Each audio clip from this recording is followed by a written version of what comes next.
Hey Auto Squad, producer Dylan here, introducing episode 7 of Spider-Man Miles Morales, Betrayal. This was originally released August 11th, 2021, and in this episode we talk about famous backstabbers, wonder truly who betrayed who, and finally take time to have a heart-to-heart conversation with Finn. So please enjoy this episode of AutoSave.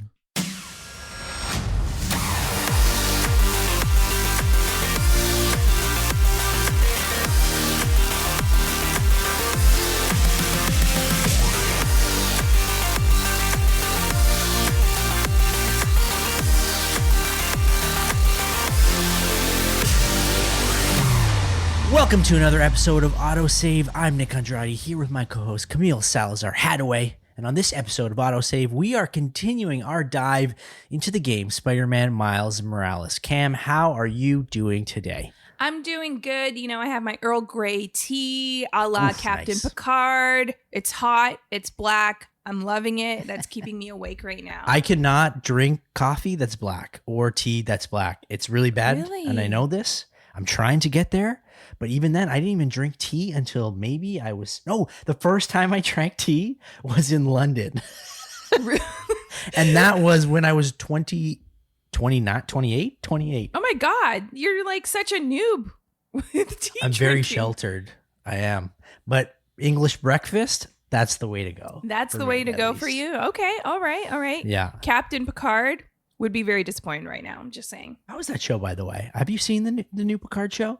Oh my God, it is. I am a huge Trekkie. Like, I love Star Trek. Right. I watch all of them pretty much. And Picard is such a good show, but I mean, Patrick Stewart is just such a good actor. So that's pretty much why. My sister is a huge Trekkie too, to the point where when we were at Fan Expo, she got pictures with Robert Picardo, who played the Doctor on Voyager, and Chakotay. Yeah, because Voyager is her favorite. Oh, but I remember taking the pictures, and she was so nervous. And then I took the pictures, and she was so upset at me because they were a little bit blurry. Nick, you do a check, okay? This is Listen. once in a lifetime. You do a check after you take the pictures. You tap on the screen for that focus, take the picture, look at it, say, is this good? Second check, and then you say, thank you, we got it, if it's good. Okay, but in my defense, I think this was like 2006, 2007, and it was a flip phone, a TELUS flip phone. So the pictures already aren't going to be very good quality. And I was like 13 at the time. Okay, that's I didn't know any better, okay? Yeah. The technology is a lot better now. Now I'm very good at photography that I will take that picture. You know what? Actually, no excuse. Where was your easel? Where was your paintbrush? You get out there, you start painting that picture. At 13 I years use everything old. in sepia tone now. Or Old Western. I know, Old Western, yeah. That's what I do now. That's a keeper. Now we got to switch it over back to Miles Morales, where we're doing this deep dive of this game. And last time, episode 6, we noticed that Finn finally opened up to Miles and tells him that she is the Tinkerer, even though he already knew. Of course, she trusts him enough to take him to the underground hideout to join the team, but he uses that information to find out where the underground is holding Nuform. He goes after it, and in many, many battles, ends up fighting Finn where he's pinned in a corner and reveals to her, "Give me one good reason not to end you."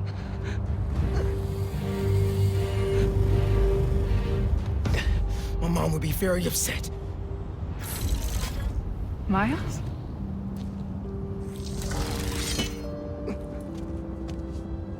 Can we just... You two on the roof! Freeze!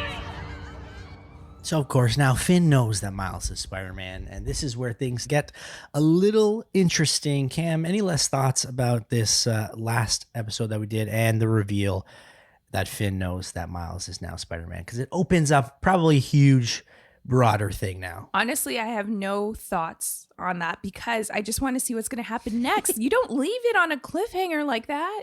That's my only thought. No to cliffhangers like this.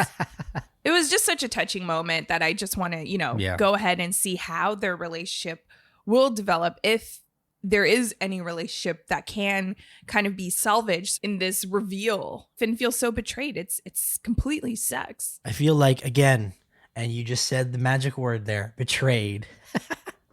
And that is our theme for this week, which is betrayal. And it seems like, maybe there might be betrayal, like you said, not just one instance with Miles, but it could be throughout with other characters as we go through this. Maybe everyone feels like they're being betrayed by each other in a small way. Yeah. Everyone, it's like, oh, who's going to betray next? Genki? Oh, no, please don't let Genki. No, that's not going to happen. He is it. pure. Yeah, he is pure of Yes, heart. He's just too nice. He is too nice. He is too nice. But imagine what a plot twist that would be, right? Oh, 100%. Well, I don't know. Maybe it happens and you just spoiled the whole game. So Oh no. maybe Genki is Ultron or something, and he actually is going to kill everybody. Maybe that happens. Betrayal is our theme, and it's a very broad theme in terms of storytelling, in terms of movies, video games. Usually in the climax of the story, or there's certain conflict, we always see some sort of betrayal. Cam, do you have a favorite betrayal in a movie or video game that comes to mind? The Matrix Cypher. Because like just that reveal when you see him eating steak, and he's just talking about, wanting to be plugged back into the Matrix and how the real world is just crap. It's not worth saving, right? It's kind of like a blessing that the machines put on humans to put them into the Matrix. That was a really, and like just, oh my God, how he just killed everybody. Oh, I geez. know. Yeah. That was like mind blowing. I think that's the betrayal that really stands out to me. And then, we were talking a little bit about this before the episode, but I would say Goku. Okay. Goku's betrayal on Gohan. Where was Goku for most of Gohan's, childhood and adulthood? I don't know. That's a betrayal of fatherhood. I think you might have a sore spot with Goku that you need to hash out a little bit. Maybe I do. She's clearly not your favorite I think character. Vegeta's a better father. No. Yeah, clearly. But okay, seriously, Vegeta's it's an definitely asshole. But he cares. He's very protective over his kids. He's at least there. He wears colorful "Let's go on vacation" shirts. Where's Goku's "We're on vacation" shirt? Like In terms of character development, Vegeta probably has one of the best ones ever. I wanted to mention, because I know you have a sore spot for another thing, which is Anakin Skywalker and Obi-Wan. It's funny because I looked at this one specifically in terms of the prequels of Star Wars, especially like the relationship with Finn and Miles, that maybe they have conflicting interests, that they feel that they're betrayed by each other.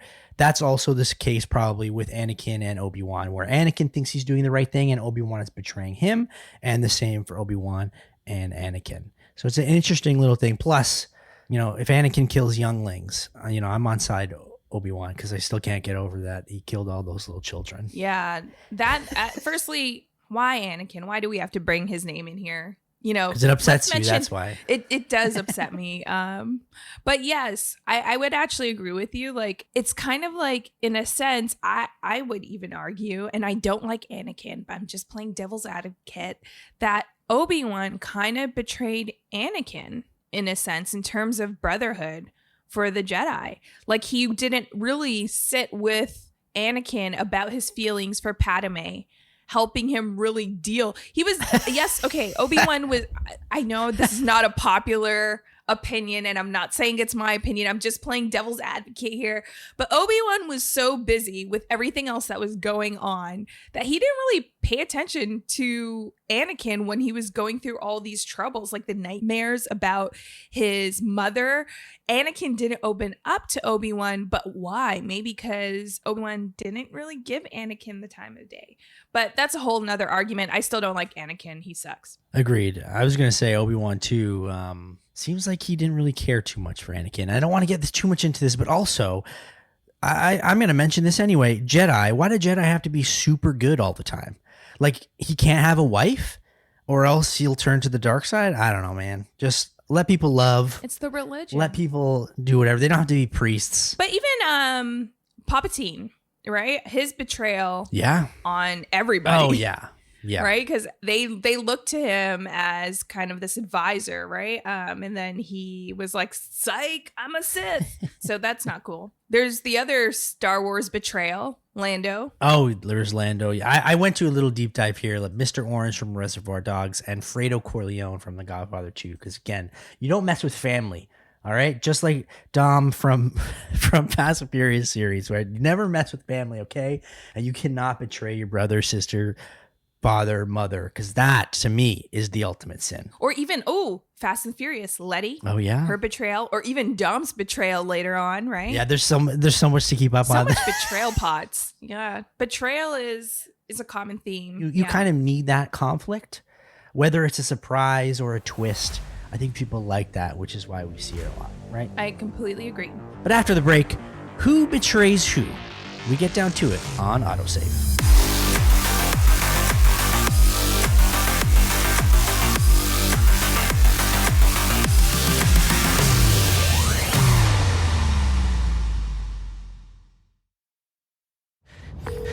Hey, Uncle Aaron. I need some advice. About what exactly? Just everything. Are you free? I can wrap up what I'm doing. Call you in a few. Thanks, man. Talk to you soon. So we start off with Mission 13, breaking through the noise, with Miles calling his Uncle Aaron asking for advice about Finn, Roxxon, and a lot. After the conversations with Uncle Aaron we've already had, is going to him for advice really a good idea? I mean, I don't think Miles knows yet, like, this is bad advice. I don't think he's done, let's reflect. Let's step back. What's gone wrong so far as Miles is Spider-Man? Yeah. He hasn't done that reflecting, so I don't think he recognizes the bad advice that he kind of received from Uncle Aaron, which we've talked about in previous episodes. But no, this is horrible decision, Miles. Don't do it. The reason why, obviously, father figure, he needs someone to ask for advice, especially when he asks Genki, it always is like, Genki, whatever, man.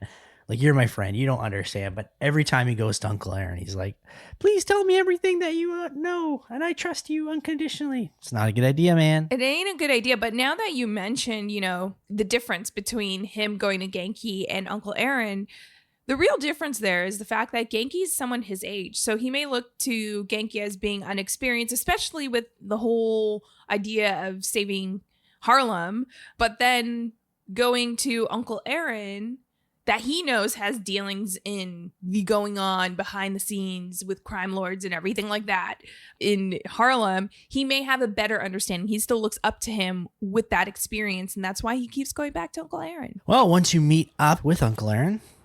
All right, Miles. Spill it. Give me the whole situation. Finn, Roxxon, Underground. It's just a lot, You're 17. You're stressed. And you're a superhero. You gotta cut yourself some slack. You still making beats? And not much since I started this. Work-life balance, kid. Most important thing. Here. Little project your dad and I started back in the day. Our mixtape. Had rhymes ready and everything. How come I never heard about this? Cause we never finished. We sampled street noise around the way. Wanted the city to be our beat. But your dad had the masters. And after things went bad between us. But you can finish what we couldn't. Plus, it'll take your mind off work. Yeah. Okay. What do I do? Load that up. I'll walk you through it. All right, so I'll give Uncle Aaron credit here. This was good advice, which was mostly to clear his head. Think of something else. I think that was a good idea, right? Yeah, but I'm still not trusting why he's telling him to do this. Everything Uncle Aaron says, I'm just like... You just don't trust him in general. Like, he'll be like, hello. And I'll be like, do you really mean hello, Uncle Aaron? Do you really mean hello? Yeah, no, I mean, this is obviously maybe something that he needs to do just to kind of clear his mind, that opportunity to reflect. And this is pretty cool because you don't hear Uncle Aaron talk too much about him and Mr. Davis, his father's relationship. So it's interesting now that we're kind of getting that little sneak peek into what they were up to when they were talking. These side quests, basically, it's you're finding samples for beats around the city, just like Uncle Aaron used to do with Miles' dad. What'd you think about this kind of side quest? I thought it was really cool to kind of see the beats and sounds of New York City and try to make beats out of them. Because again, sampling, you never know where some of these samples come from, but they could be a pigeon outside. You never know. I love this. There are missions kind of in Batman where you have to hear the sonar and like tune into it, the radio or whatever. So that kind of reminded me of this right here. But I think compared to the Batman missions, this really contributed to more. I enjoyed this more just because after every time you discover a sound, Uncle Aaron, he kind of chimes in and he's like, yeah, your dad and I used to play basketball here, whatever. So you're kind of getting that sneak peek into that relationship that I wanted to learn a bit more about. So I really enjoyed it. And some of these were actually very difficult. I would always have a problem with being too far away. Mm-hmm. And so the sound would be like, wow, wow, wow. And I kept saying like, I'm close, I'm there, but I'm too far away. And I didn't know how to do it. There was one with the pigeons where they would fly away every time you got too close. I'm like, how do I do this? And it took me 20 minutes until I realized you have to use camouflage so that so the pigeons can't see you and then do it. But it was kind of difficult, but it was satisfying, like you said, like just knowing its backstory. Yeah, it was that mission that one right there with the pigeons. That one took me a little bit longer as well, because usually when you see these side quests and if it is like tuning into a sound or something like that, they don't make it any more complicated. You just kind of need to look in that place where the sound's coming from and then you hit the button and you sync it kind of thing. But I do like that they were a bit more specific in this game because you had to think outside the box and have to think, oh, maybe I should use camouflage to get close to these pigeons. Or the one with the horn that was on the boat. Oh God, that was like one of the first ones. You had to really be at the right distance to pick up the boat. Like if you were too close, you wouldn't pick it up. If you were too far, you wouldn't pick it up as well. Which, it wasn't frustrating, but it was satisfying, as you said. Once you get through all these samples, the sample of samples is what I called them, you get into an even deeper conversation with Uncle Aaron about what you should do with Finn. Hey, get something you like? Yeah, really unique dynamics. See? Old man still knows his stuff. And you were right about clearing my head, too. I know what to do about Finn. I gotta see her. Try to talk her out of all this. In person? Where? Trinity Church. Tomorrow night. Why so interested? Because you got a target on your back the size of Jersey. You don't have to protect me. Someone should. All right. Thanks, Unc.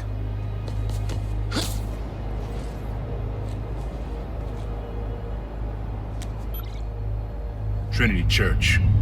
Remember, Tinker is yours, but leave the boy alone. I knew it. I didn't trust him. I knew he was up to something. I'm really disappointed in Unc. There it is. There's the one betrayal that we knew. Again, we had an inkling. The Prowler, at the end of the day, is still the Prowler. So he is a criminal / thief. So he's still, even though he's Miles' uncle, he's still trying to do things in a not so nice way. And obviously you can't trust him. Were you kind of disappointed by this plot of the betrayal? Because like you said, we kind of had an inkling based on our knowledge of the Prowler. Did you wish Insomniac kind of went a different direction with the Prowler? Ooh, I didn't think about this, but yes. Just because I think especially since everyone on planet Earth watched Into the Spider-Verse and knew that the Prowler was a bad guy, in that movie, even if he has redeeming qualities or not, I would like to see them kind of spin that on its head a little bit. And maybe either he's an even worse villain or he's actually a good guy completely. Or he's already turned, because he's retired, he's already turned a new leaf. So he's just trying to look out for Miles in general. But it just seems like he always has some sort of agenda, which is annoying. Also, then do we think, obviously, I feel that his actions to lead kind of Miles astray in every piece of advice that he gave was a choice he made on purpose, kind of, you know? Do you think he was actually looking for the greater good of Miles when he was giving those pieces of advice? I think at the end of the day, he's looking out for Miles in his own way. And because he always had a weird relationship with his brother, and I think that's why he was no longer part of the family, because he did things that weren't good in their eyes, I guess. So I don't know. This is difficult. But I look at it too as this is the advice he gave Miles earlier with Finn. So Miles manipulated Finn, and this is just basically Uncle Aaron doing all this again. So we're seeing this common theme and this thread of Uncle Aaron kind of using people. And I don't think that's great, especially when it's your family member. He's supposed to be retired. Stop using people. Go grab a cup of coffee and just sit in a coffee shop and let everything else unravel. Okay, you're done, Prowler. I think it's interesting too that we are let in as an audience that we know now this information that Miles doesn't. But you're absolutely right, because I think up until this point, we really just knew everything through Miles' perspective, right? Like, I'm trying to think prior to this, was there ever a moment where we knew more? No, I don't think so. Yeah. Right? So it's interesting that the game is kind of taking this shift as it allows us to see that there is more coming to Miles, tough decisions that he's going to obviously have to make. I think we saw things before directly through Miles as he's taking it for face value. And now it's giving us the chance as the audience to determine how we feel about what's going on rather than just going through Miles's eyes and going along with his story. We're now coming to our own conclusions, I guess. Do you think that the game should have left us in Miles' perspective for this point? No, I love when stories kind of let you interpret things on its own by giving you information that the characters don't know. It gets me to maybe figure things out a little bit. Anyway, that leads us into the main meat of this episode, which is Mission 14, Tinker Tailor Spider Spy, which is my favorite mission name. But Miles actually gets Finn to pick up the phone, and they meet at Trinity Church. That was a hell of a way to tell me you're Spider-Man. What if I'd killed you? You want me to feel bad because you almost killed me? I want you to stop lying to me. I let you in the underground because I thought you understood. I do understand. What Krieger did to Rick? Roxxon needs to pay. Not like this. This is the only way I can beat him. I need you to look the other way. Please. I can't. I made a promise.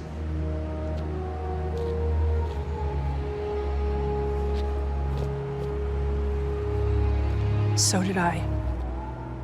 I love this dialogue specifically because it really shows that both of them understand each other and understand enough about each other to know why that they're doing the things that they're doing. And there's a conflict here, but yet they're still hashing it out and talking about it. Really, I don't know, it just hits me in a different way. And it just shows more of what we were talking about with, when Finn's reaction when she learned that Miles is Spider-Man. It sounded like she was heartbroken, and her immediate response, like, I could have killed you, right? Like, you're now seeing that bit of humanity in the Tinkerer that we really haven't seen before. We understood her story or reasons why she was doing this, right?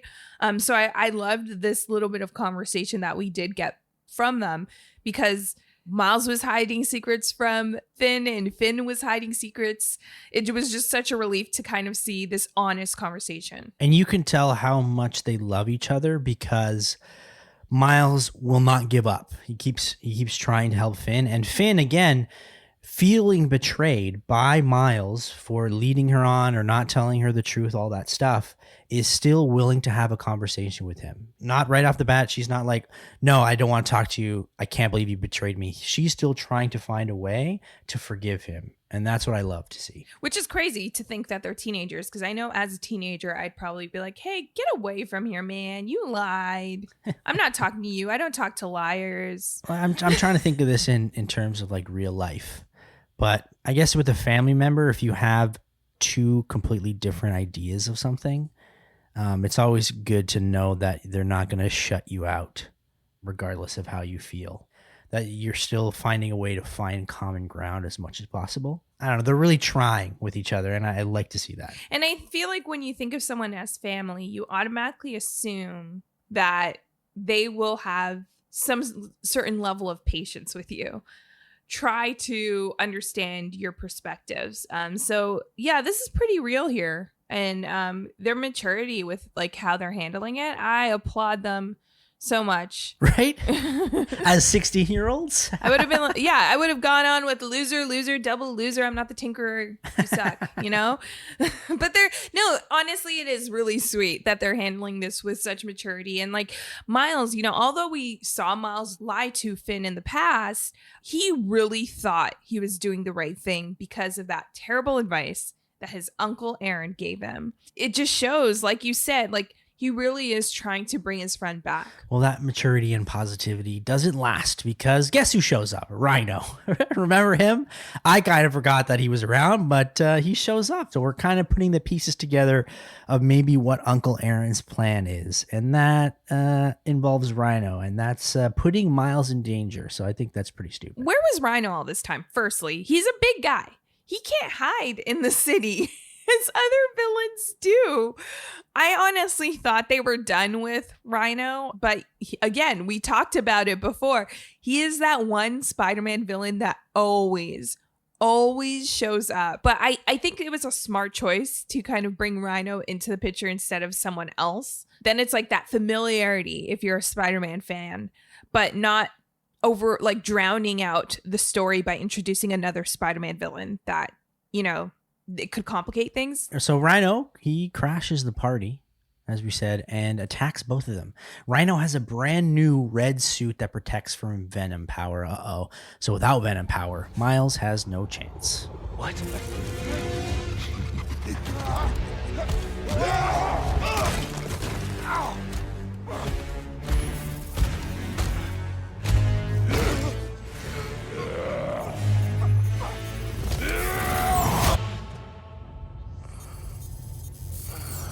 Gotta say, I'm disappointed, bud. Krieger. Yeah. See, Miss Mason? Kinda knew she was gonna be a handful. But you. I guess I was hoping that you and me would see eye to eye. Where are we? You're behind the curtain, bud. This is our most secure facility.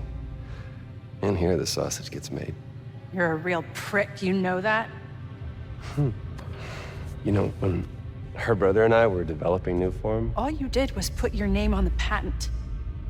He said the only thing you knew how to do was sell other people's ideas. Yeah, well, at least I still got a pulse, babe. but let's not dwell, right? The first thing we're gonna do is I'm gonna... Wow. That is awesome. Are those involuntary defenses? Oh man, that's hot. You see, I'm gonna get that mask off you. And then I'm gonna find out what makes you tick. Because you just smell like next level bioengineering. And you know what that smells like to me, kid? That smells like money.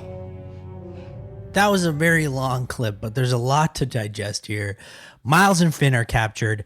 Rhino works for Krieger, kept him instead of giving him to the police at the beginning of the game. Krieger is a crazy person with no remorse, cares more about money, wants to test on Miles and his bioelectric power. Can't get his mask off because of that power, and just overall bad guy. We finally get to see Simon Krieger at his worst. Goodness gracious, that line, at least I have a pulse, baby. What? I want to say Troy Baker does an amazing job, amazing job as Krieger. I think, a lot of us know him as Joel from The Last of Us, but just his voiceover work here with Simon Krieger, I don't think it got enough recognition because he does a good job at having me despise Simon Krieger. Oh, 100%. Yeah. Like, I despise him to the bone. Like, he is like just baddie of all bads. Troy Baker too, by the way. Like, he has such a range. And he makes Simon Krieger into such a psychopath. And he really gives that, especially we see so many villains with so many layers and conflicting interests and all that. And Simon just seems like completely, he is that bad character that we see in so many different movies that really has no redeeming qualities at all. I want to just, take a couple steps back. And I want to point out too that there was no plot twist with how Simon Krieger's character developed. And I like when stories kind of do that. Like they pinpoint, they make the audience know who the villain is, right? Like the real villain. In this case, it's Simon Krieger. Actually, in Spider-Man comics and just movies and shows, you actually don't really know who the true baddie of bad is, because usually villains in Spider-Man have a reason for why they're doing what they're doing. So they usually have that reasoning that humanizes them and makes them less of a villain and more of a person that's put in a bad situation. But when they do these things where they clearly pinpoint who the villain is, I love it. I it's just so refreshing. It's so simple. And I just love knowing who to hate off the bat. Also, Rhino shows up in a red armored suit. Obviously, Roxxon, not a surprise. Like, I love how baddies always have to brand themselves. Like, Rhino, we could give, the suit's almost done, but we're giving it a nice paint job to match our brand. He got that endorsement money is what happened. Yeah. If you're going to go out there and stampede through Harlem, everyone should know it's Roxxon. Krieger's motive is strictly money.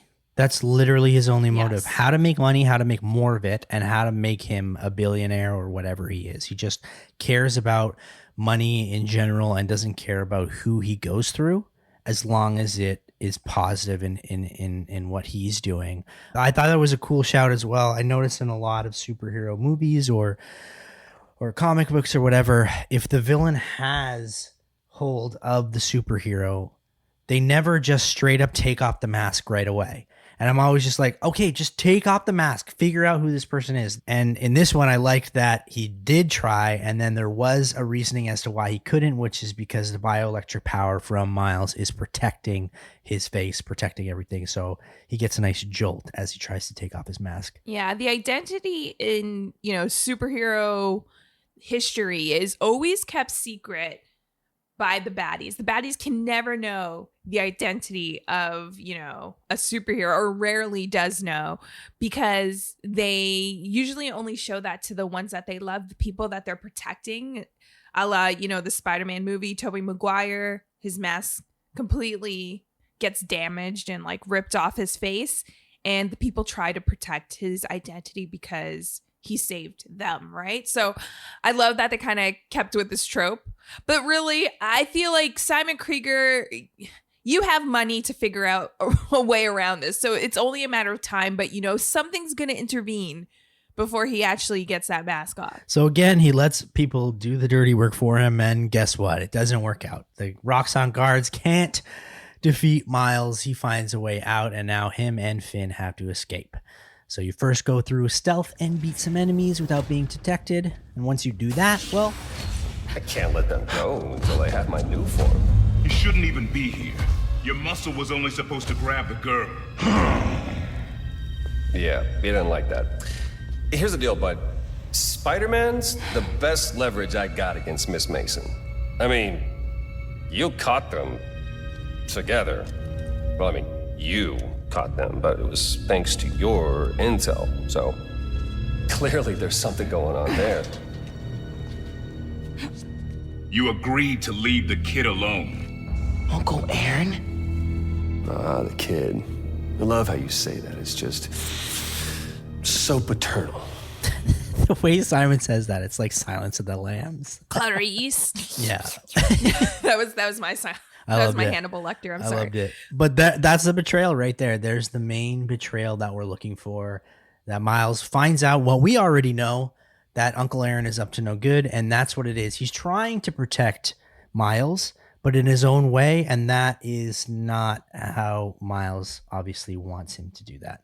I don't even know if Miles definitely just, he's gripping like to the fact that his uncle betrayed him while trying to escape this facility, talking about like just things happening at the wrong time always for Miles. Like, you know, when he discovers Finn is the Tinkerer, like he's trying to save everybody on the bridge, you know? So it's a tough time for Miles. But that's why I actually asked you before if you think it was a good idea for Insomniac to kind of clue us in before that the Prowler was up to no good.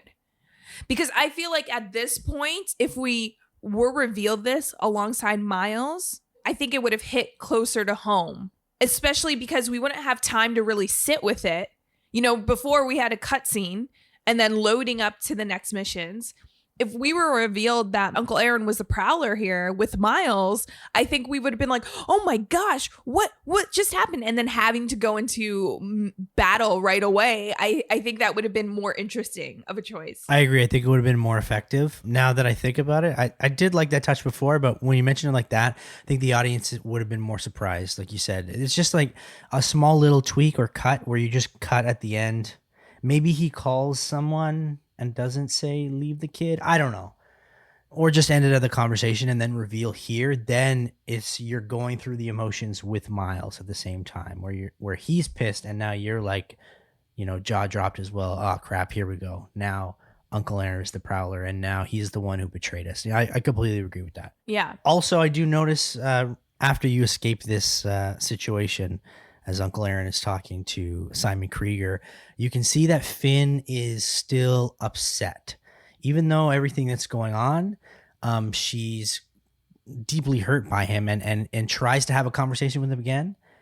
And it doesn't end up how she wants it because they're interrupted. But she, even though it's a giant hectic situation, she's still trying to get answers from Miles. So she is not in a good headspace at this point. No, and even through this part of the mission, she's kind of doing her own thing. Like you kind of see her fall into fight or flight mode, you know? And I think that's kind of what the Tinkerer has done, or what reasoning I've put into the Tinkerer, because, you know, she's a close friend of Miles and she's compassionate and she's kind of stuck in this story where her brother died and she's trying to seek revenge.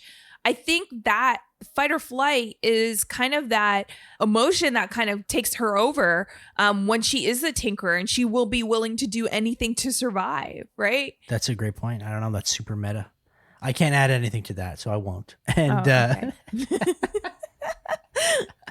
but we get interrupted by some more guards as we're going through trying to escape. And these guards have new tech where they can spot heat signatures. And I bring this up only because I hated it.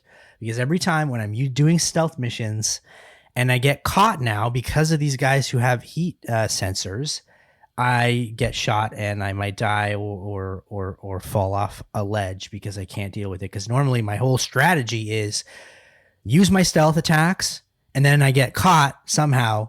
And then I just camouflage out, and then I go from pull until they're like, "Where is he?" But now you can't do that, so it's a little bit more frustrating. These guys, they were fun, man. I enjoyed it. It did add a little bit more of a difficulty to it, but I think with everything that we've seen in previous missions, we talked about how it wasn't stale, but it was starting to feel repetitive each mission where you had a bunch of guards and fights. So I think they were overdue with introducing a new type of enemy to kind of throw into the mix. I enjoyed dealing with these people. My strategy was go after them first, usually try to take a takedown or string them up and tie them up first, and then camouflage, hit someone, camouflage, hit someone. That's a good strategy. Sometimes I'll use that triangle button and I'll do a stealth attack that goes to, you go to the base and then there's always someone there that always, you know, discovers me, and then I got to run away like a chicken. So once we're near the exit, actually, we find some more documents of how bad New Form is, and we're almost there. We're almost out, but...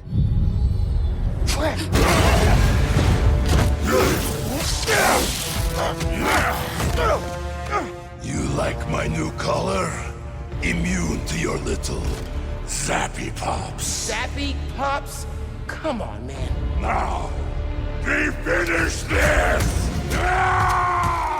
Zappy Pops or Zappy Pops, which is my new favorite thing. The popsicle that every villain loves, or the lollipop that every villain loves. No, but like, I love the fact that they make Rhino such a cliche, like old school villain. Cause you know, he's like, Rhino was there from the start of Spider-Man. So they make him so cheesy, the accent, the zappy pops. I love that they kept that in because it adds a bit of humor when you're dealing with him. Yeah. That's really different than like Simon Krieger or, you know, Finn when she is the Tinkerer kicking her butt. So I love when I interact with Rhino. And the best part about this fight is that Finn's with you. So then that kind of changes up how you have to approach things. They have it where you're in an enclosed space with the Rhino, and we've only got a little taste of this with our previous Rhino fight. And it gets really interesting, especially when you're throwing around the cars, try to get him to run into the Jeeps that are just well placed. For the most part in this game, you feel almost out of the Spider-Man universe because, again, you don't deal with the Tinkerer much in the comics as much. You don't deal with Simon Krieger. Like it feels like a new story. And then when you place Rhino into this, then you get that full Spider-Man experience in this boss fight. I don't know how you thought. Like it's a pretty difficult mission. It definitely amps up Rhino's first fight.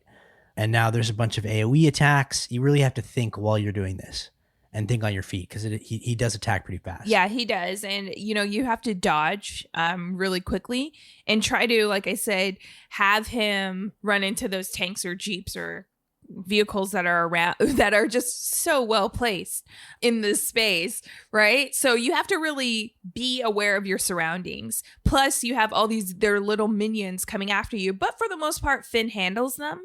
Like maybe you'll have like 3 or 4 of them coming at you, but the rest are really focused on Finn. So that's good. Although I would say Finn does get in the way sometimes. I've experienced. Yeah, she does. And also once you get a few combos off, it starts to get a little bit harder because then you can't get on his back. You can't use those tanks as support.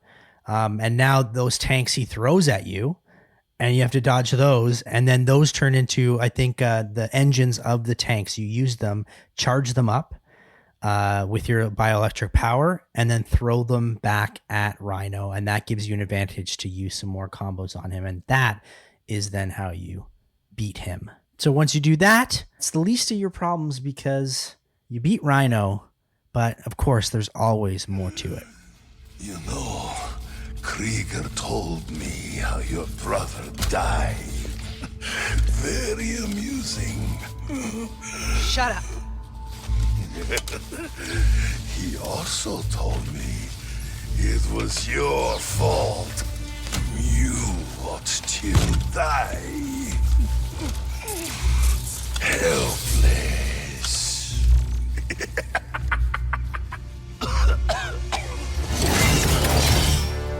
No! Go to hell.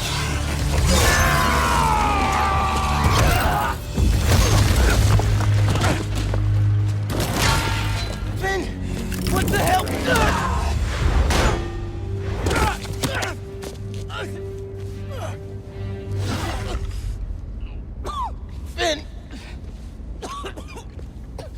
Finn, the reactor! Come near me again, I'll kill you. But we're family. My family's dead. Well, there you go. More betrayal. Finn tries to kill Rhino, and of course, Miles does not kill people, so comes in to kind of kick her away while she's doing that, and that sets off Finn, and now, well, she wants to kill Miles. Yeah, and you know, at this part, I talked about how I really do feel for Finn. For me, this kind of had me see Finn in a different light, just because, you know, we're so used to Spider-Man heroes not killing, or heroes in general not killing, right? They usually try to hand over the villains to the authorities, tie them up, you know, call the authorities, be like, here, right, you know, we got someone, and leave a note, write a note to say, from your friendly neighborhood Spider-Man, yeah, bad guys webbed up. So for Finn, I completely understand why she would want to go after Rhino, especially with what Rhino was doing, trying to antagonize her. But at the same time, to get upset at Miles for pushing her off to the point where she starts like just pounding Miles to the ground. She's just seeing red. She's no better than how Rhino just stampedes through a crowd. She's literally trying to beat Miles down to the ground and, not seeing any wrong in what she's doing. She talked about before of she could have killed Miles because she didn't know Miles was Spider-Man, and getting mad that Miles didn't tell her because she could have really seriously hurt Miles. But at this point, she's doing exactly what she said she was afraid to do. And she's doing it fully knowing that that is Miles she's hurting. I do somewhat sympathize with her because obviously she's being antagonized, but she's lost not only her parents, which we don't know why, but apparently she doesn't have her parents anymore, but also her brother, who was, the last of her family. So clearly she's going through it. But what I don't understand with her is if you've seen so many of your family members die, why would you then want to kind of inflict that same pain on people? I get that there's the revenge aspect, but in terms of the way I would feel or I would think is I wouldn't want that chain to keep going. And what she's doing is she's just keeping that chain going. She's like, I'm going to kill Rhino. And you know what? I'll kill Miles if I have to, if he gets in my way. And that's completely just a different side of it. If you saw your family members die, why would you then be in such a rage that you want to kill your best friend if he gets in the way of what you're trying to do? I think, again, like you said, she's seeing red. I do sympathize with it at some point. I think if you lose so many people in your life, at some point you might almost twist how you're seeing things. But at the end of the day, you're just, adding to this problem and probably making it worse. I think would have made sense even more when you have Miles discover that, like, if Finn goes through with her plans, all of Harlem will be just rubble. I think it would have made more sense if after Finn defeated Rhino, Miles tries to talk her down, and that's why she gets mad. Because her goal, she always states, her goal is for Simon Krieger to pay. She doesn't care about Rhino, right? Rhino is nothing to her, really. So I think the fact that just she's able to switch and we're seeing the worst of the Tinkerer on someone she doesn't care about, the Rhino, shows the potential she has to be a real villain. And I think that's one of the most surprising things Miles is probably going through after, he's just laying there as she walks away. On top of that, too, while she was going to kill Rhino, he finds out also that this new form that she's trying to destroy, if she destroys it, will destroy all of Harlem. He's trying to tell her that, but she won't listen. So now he's got to kind of figure out a way to stop her, because she could kill not only, Simon Krieger or whoever she wants to kill, but she might kill, millions of people. And obviously that's not what she wants to do. Exactly. But is it what she is? Oh, it maybe, yeah. Really that You're right. she doesn't want to do? She wants her revenge no matter what at this point. If she's willing to kind of sever her ties with Miles, beat up on Rhino and try to kill him just because he said some bad words. And Finn is mature too, like how she was able to have that conversation with Miles after they discovered, each other's identity. I feel like there is a real unraveling of her right now that's really going into full villain mode. And it's sad because, you have these two missions where they're kind of on the same page.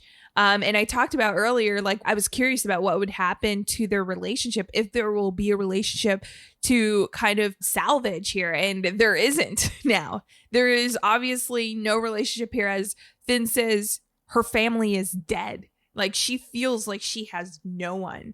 So it's going to be interesting because I think all the stops are going to be pulled out at this point. Miles did bring up too, like, I thought we were family. And she's like, nope, we're not family. But it's like he's reaching out to you. And after, again, like you said, you had such a healthy dialogue. How is your temper raising that much? I don't know. Again, I'm not them. This is just a video game character. Maybe we're getting too much into their feelings, but there's just a lot to unpack. This isn't the end for Miles, by the way. In terms of giant reveals in this mission, a lot to unpack, but he still has to deal with one more thing. My Where have you... ¿Pero qué pasó? What are you wearing?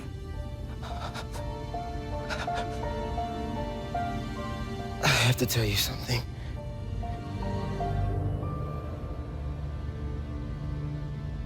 Finn's attacking the plaza. Yeah. So that was you chasing her through the city.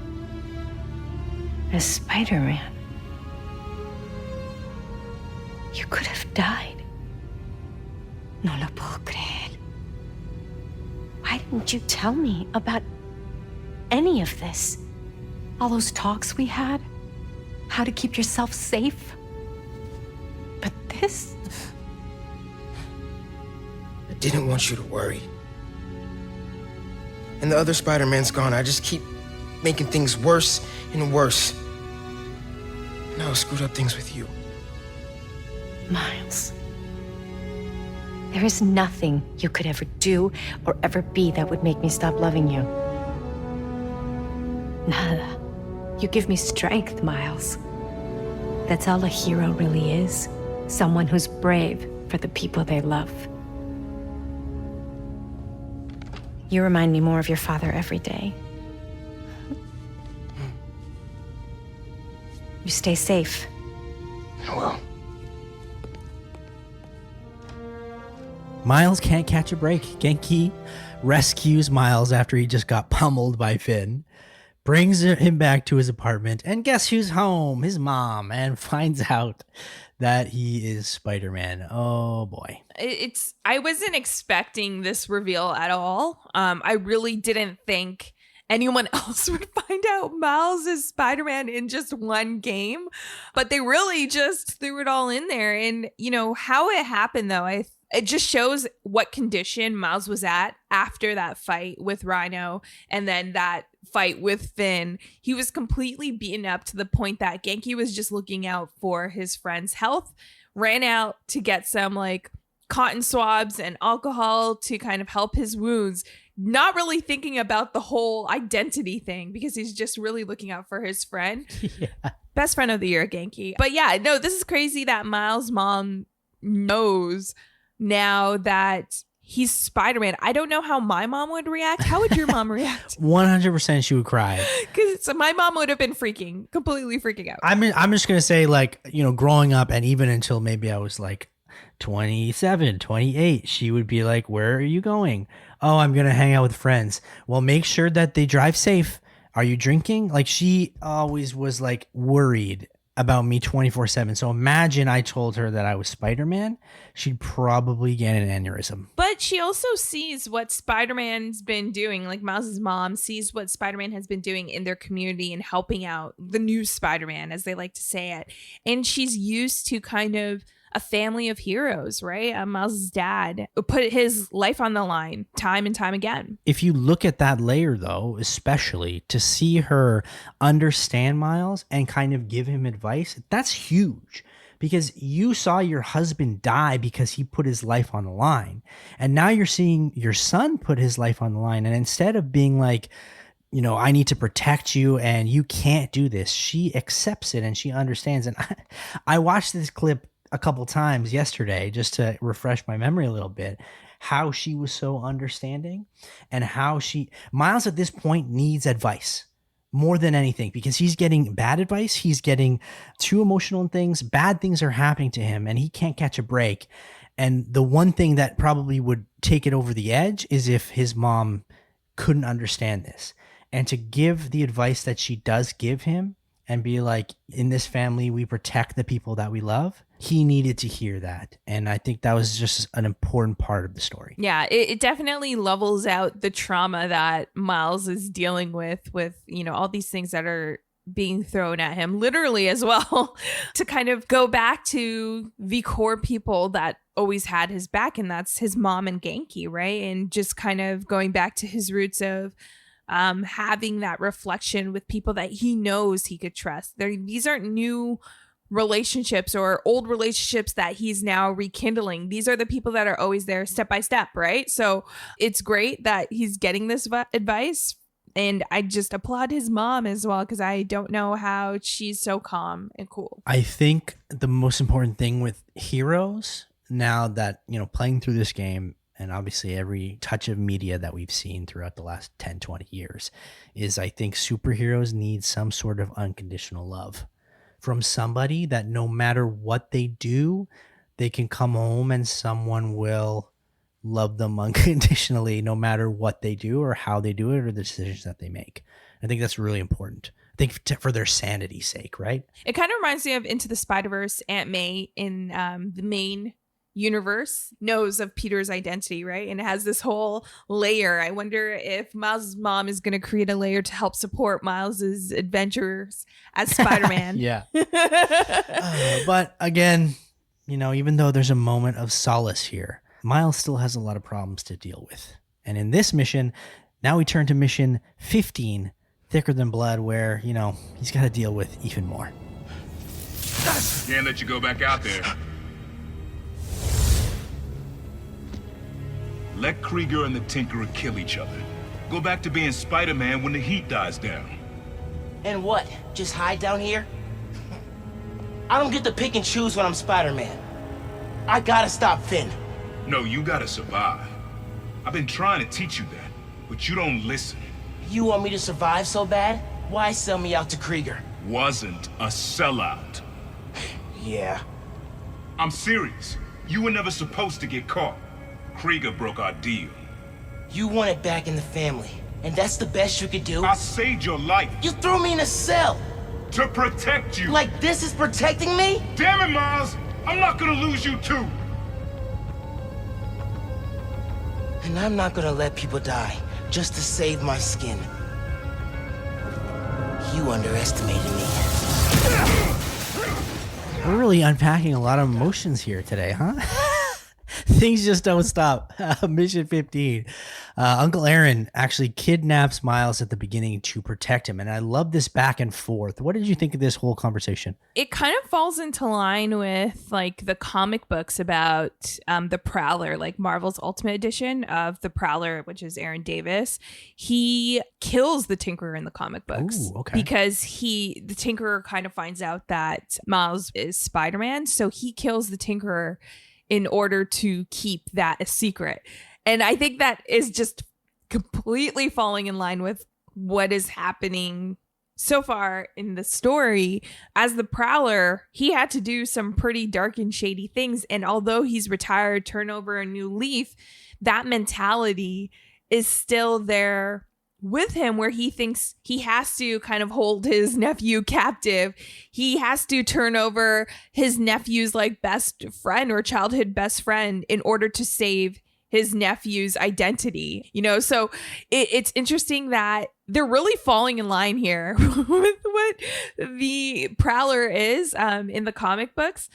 And obviously this is like classic case of a Spider-Man villain thinking they're doing the right thing, thinks that, it's the right cause. Finn and the Prowler actually very, very much mirror each other with how they're handling things, right? But they're just taking the wrong approach of doing things. Miles mentions saving your own skin. I think that's what the Prowler stands for.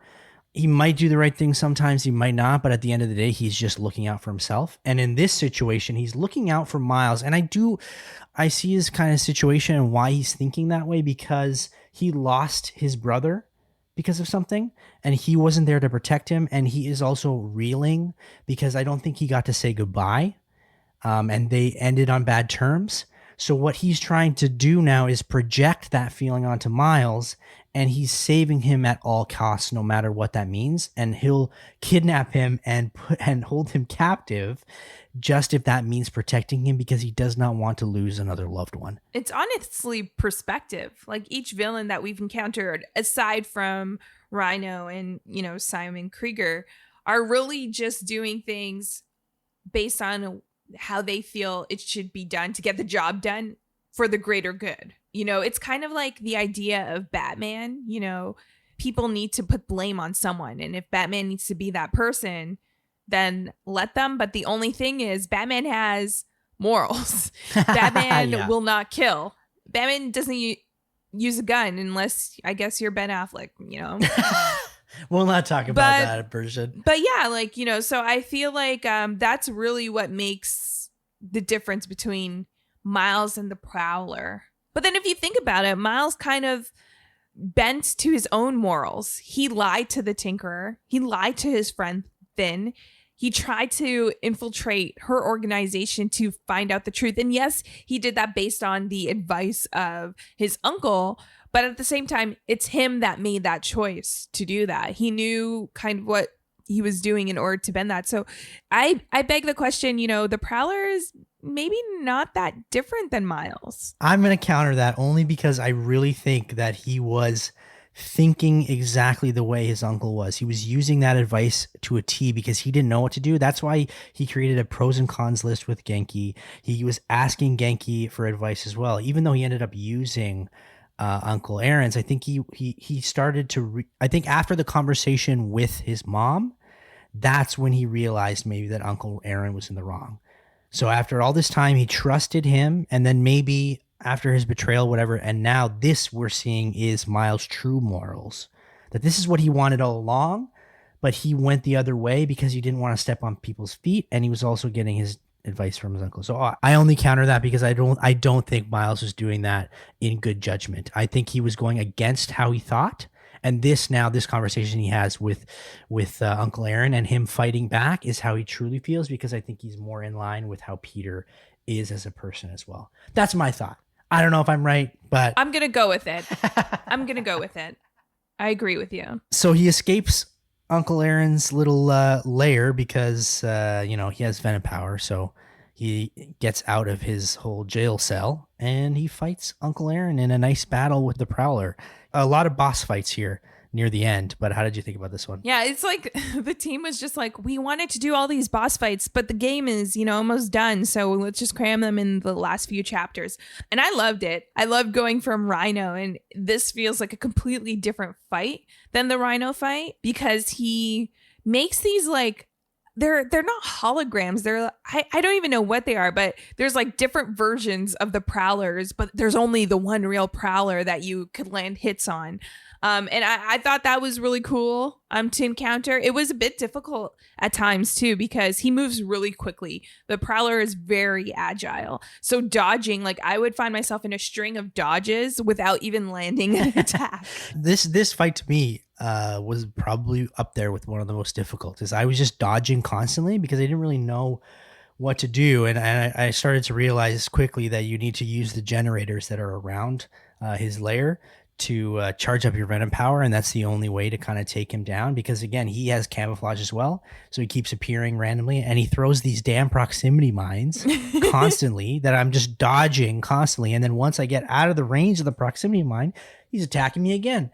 So I literally was just pressing circle the whole time and then waiting for my chance to use venom power, but this fight took me quite a while. It did. Did you die in any of your attempts? Like, did you have multiple attempts? No. Or just the one? Yes. I did it once because I kept dodging, but I was low on health constantly, but I didn't die. I managed to do it, but it was just annoying at some points. And that's the thing. I think it like met that fine line of being overly frustrated where you're just like having to reboot and restart the fight and, just pick up again and, make your way through this for the 10th time. But it was like well balanced where you were on low health throughout this fight, but you just didn't know if you were going to die. So it kind of kept the anticipation going of whether you'll make it through this fight. And luckily we both did on our first try. Whew. All right. Well, that was a lot to unpack. We went through a lot here. There was a lot of boss fights. A lot of things happened and transpired. Again, we are going through this game. It's pretty quick, right? It trims out all the fat from that first game, and a lot is happening at once. So we're going to take a break. We're going to digest it. We're going to come back and deal with these complications on AutoSave.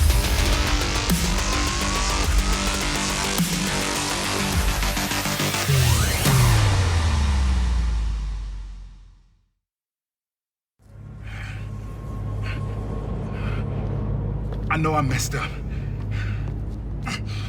I let you down. We're family. Family? That didn't stop you from lying to me, manipulating me, fighting me? Being family isn't enough anymore. Doesn't have to be like this. You, me, hating each other? That's how it happened between me and your dad. I don't want to repeat that. I don't either. But I can't be the person you want to turn me into. I can't turn my back when people need me. I have to be better than that. Okay, you know what? I'm going to go back and say I was right. That's what I said before. Miles, again, Fine. he realizes the manipulation, and this is who his true self is, and he's telling Uncle Aaron that. I would say it's interesting, though, the contrast with family, how Miles uses it with Finn. I thought we were family, right? Like, that's supposed to be something. Yeah. And then here, he's like, family's not enough anymore. I don't know if he kind of learned that from Finn, and I'm not saying that's the wrong decision with Uncle Aaron, but I thought it was pretty interesting that he used that here in contrast. Why is it also, too, that I noticed this in like maybe anime more so, is when you defeat somebody, that's when they have the realization that they were wrong after a fight, when they fight someone that they either care about or just the superhero or the main protagonist in general. Now Uncle Aaron realizes that he was wrong. Plus, I'm going to bring my film studies into this. When you look at the scene, Uncle Aaron is down on the floor, beaten up, while Miles is towering over him to signify their level within, the moral scale of things. Oh, so the moral high ground. Oh, I'm loving this analysis. Yes. See? Film studies. Thank you, U of T. But that brings up a good point in terms of Miles now is coming. This is his point where he is now come into his own. Before, he was unsure of everything that he was doing, if he was doing the right thing. He was asking 8,000 people for advice. He wasn't sure how Peter expected him to be as Spider-Man, but now he's starting to realize that this is who I am. And it took a fight with Uncle Aaron to realize that this is who he is and this is his morals, and he's standing by it. And that's the real difference between Miles and Finn, right? Like, Miles, his morals is what kind of leads him to the light of being Spider-Man, Miles Morales, like living to his own Spider-Man identity, right? He's able to really have that to guide him, where Finn is just guided by her anger and need for revenge. Let's look in terms of our theme here, betrayal. And I want to get through this because 3 missions, there's a lot to unpack. So let's see this. Uncle Aaron betrays Miles and tells Krieger that he's meeting Finn, right? So Miles finds out. That's the betrayal there. Finn then feels betrayed by Miles because he led her into a trap. Finn also feels betrayed by Miles again because of everything that he's done to get in her way of what she was trying to accomplish. And then Miles then feels even more betrayed by his uncle because he kidnaps him and tells him not to get in the way. These are very messed up relationships, right? And all where the plot twist happens, right? It makes for an interesting story, right? And I think every hero needs, we talked about this before, like a hero, how can they find their own footing, especially when they're taking over the cowl or, there's no cape for Miles, Right. but the thwips, of the yeah. previous Spider-Man. It's how do you find your own footing? And I feel like they do have to go through some sort of hardship. Miles went through a lot of hardship. He lost his father in the previous Spider-Man PS4 game. He's lost his best friend, his childhood best friend. Now his uncle's relationship that he was hoping to rekindle and hopefully have his uncle as a father figure again. So what a origin story. Right? Right. It's making me realize too that the mirror between Finn and Miles, they're not so different because they feel betrayed by each other in almost the same way. Whether one is right or whether one is wrong, I think they feel that almost they were used by each other in a way. I don't know. Yeah, and that's the thing too, right? Even Uncle Aaron used Miles for his own agenda. That should be our next theme. Using people. But betrayal wise, there's a lot to unpack in those 3 missions, but did you like those twists and turns, or did you expect most of them? Like, did you expect Finn to then again turn on Miles? Did you expect, well, I know you expected what happened with Uncle Aaron, but did you expect everything and how it tumbled through? I was hoping that Finn wouldn't betray Miles, because it seemed like they were coming to a common understanding and common ground, especially with how their missions kind of played out where they were working together. I thought maybe Simon Krieger would have took it or take over, the new form and then possibly lead to some disaster and catastrophe that they have to kind of work towards. I didn't think Finn would completely turn away and walk away from Miles. But obviously, Uncle Aaron, yeah, I expected that. If you look at a lot of movies and literature and all these fictional stories, they always have one common theme is when you think things are finally fixed or going in the right direction, there is a huge U-turn of conflict. And we thought maybe there was a little bit of conflict there, and then maybe the conflict would be Simon Krieger completely, and now they have to figure that out. But now we're added another layer because you think Finn and Miles are getting along, but then there's that huge U-turn again, and then you have to deal with more conflict. So where you think that you're at the end of the story. So in terms of being surprised, I think that's where I was surprised, where I thought we were heading towards the end of the game in terms of Simon is now the bad guy. We kind of have fixed things with Finn a little bit, and we're going to work together to take him down. Yeah. But now they've added an extra layer where you still have to deal with Finn. Yeah, actually, I'll agree with you on that one too. I thought we were coming near the conclusion with the first reveal of how evil Simon is. And then we would go into kind of the boss fight, but it just kept going with the reveals. So in terms of betrayal, do you think everyone still cares for each other, or do you think all is lost? Do you think Finn still loves Miles? Do you think Miles still loves Uncle Aaron, or do you think that they want nothing to do with them at this point? Well, I feel like with any relationship that you fully care about, and Miles keeps referring to all of his relationships as family, they're family, right? You still care about them, even if you're in an argument or in a fight. We talked about, you hope your family would understand. And I think although he may not be as hopeful as he was before, he obviously still cares. I think Finn is trying to convince herself that she doesn't care. She's trying to be the bad guy. She's trying to understand that if things need to get done, you can't have ties to anyone. And I think Uncle Aaron, obviously, with his reasonings why he was doing all this stuff, he cares for Miles and he cares about his well-being, although he does a crummy job showing it.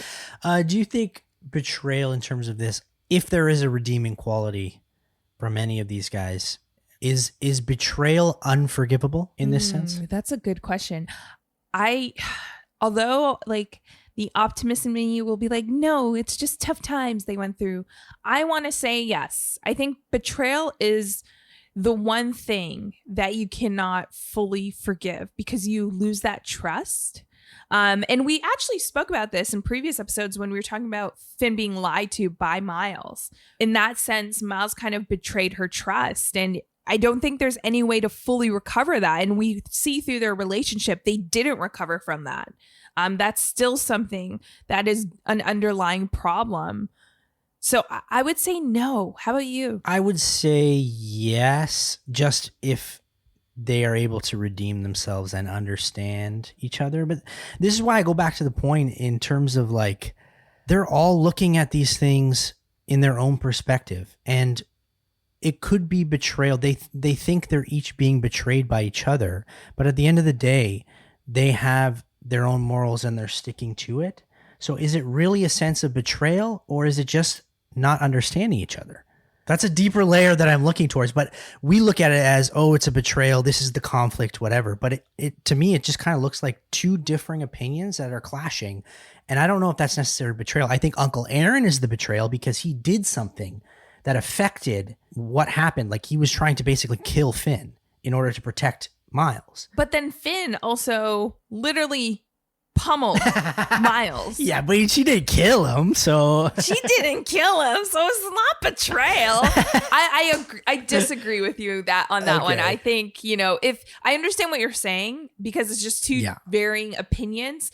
But you have to understand if you have those opinions and what Miles was trying to do, you should be able to explain why you think those things. Try to look for a better way of doing things, because there's really no reason why Finn says that, Miles's plan won't work. to actually like blast him in the media. She just says like it's not enough, right? I disagree with you. I'm sorry. I think what I really love about this game is there is no black and white. There is no good and evil. There's so many layers, and it makes you think. I'm playing this game and I'm trying to think like who is right? Who is doing this for the right reasons? Like you always want to side with the superhero, but sometimes maybe you agree with the villain and what they're doing. I don't know. That's what I like about this game. But in terms of gameplay wise, was there anything you struggled on? I actually, these missions were probably my favorite in the game because they were just so different from each other and they were well paced. Like I didn't feel like there wasn't enough of, you know, trying to find the different sounds all over Harlem, right? There was just enough of that. Not too much, just enough. Then your boss battle with Rhino, I feel like it was so long since we got a battle like that with Rhino charging after us in a closed environment that it was still refreshing and it didn't take long. It didn't seem like it was going on forever. And then the battle with Uncle Aaron and him using like holographs essentially to kind of, and his agility to kind of attack you and then manipulate your attacks. I just think it was a great combination. I wished actually the game had more variations earlier on in missions like this. Yeah, they changed it up quite a bit here, and I noticed the difficulty level finally rose a bit. Yeah, it definitely took another level of focus, and I think that also had to do with the fact that the missions prior were starting to get a bit repetitive, so we were a bit more laid back. I did have an issue with one of the puzzle. It wasn't really a puzzle when we were trying to escape Roxanne Plaza. There was like this crane that you had to connect with some generators and those damn stupid connectors for those generators. I couldn't figure it out for the longest time, and I actually ended up having to Google it after 20 minutes, which was for a shame because I realized it was right in front of me. Yeah, and those there was little a crane. nodes. Yeah, they hide. Those damn nodes. They hide. I hate those damn nodes. But anything else? Is there anything else we're missing here that you would like to add before we take off? These were good missions. They were. Just replay these missions. I actually would. Well, I did go back and replay the game over and over again. But yes, you did. Every time I got to these missions, they were lots of fun. And that's it. It's lots of fun. This game is lots of fun, and we are nearing the end. The next missions that we are playing are going to be very, very eye-opening. But remember, you can find Cam and myself on Twitter. Tell us, were we wrong with our opinions? We conflicted a little bit in this episode, just like Finn and Miles. Oh no, villain. I'm not going to be the villain. You're the villain. I don't know. Your opinions sounded like Finn a little bit. Not going to lie. Maybe I'm the superhero. No, I'm just kidding. But what's coming up next on the next episode of AutoSave? Well, I think we're getting near the end, like I said, and a lot is going to transpire. You see him close for renovation, and the underground moves right in. Finn's gotta be inside. But you have to wait until next time on AutoSave. AutoSave is produced and hosted by Camille Salazar-Hadaway and myself, Nick Andrade. The show is also produced by Dylan Wilson. Gameplay and additional elements provided by Chris Seitzer. Executive producer, Clayton Hansler.